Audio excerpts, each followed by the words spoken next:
you're getting better all the time. Hello YouTube, Tillboy399 here again.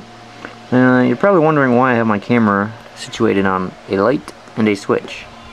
Well, if we look up here, it turns on two fans.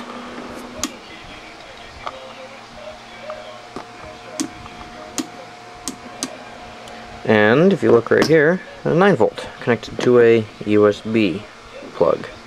Well, that USB plug is connected into the box here.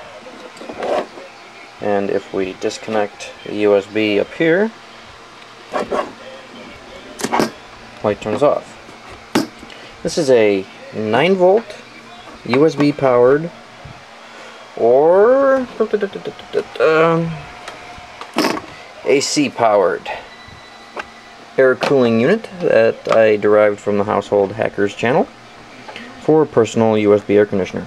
Well, mine goes one step further and cools off my laptop. When I play some online games, it kind of gets toasty.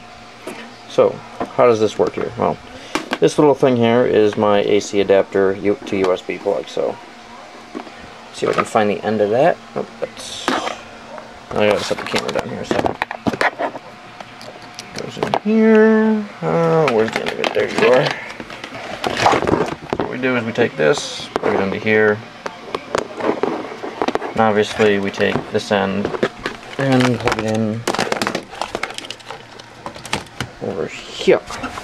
And that lights the light a little brighter. Flip the switch, runs a lot better. But anyway, here's the brilliance of the device. We just open up the top here, which my light's a little finicky. Ice all goes in here. This fan from a PS2 draws the air in. This fan sucks it out. And it actually does work. I am not shitting you. It works. Anyway, YouTube, take it easy.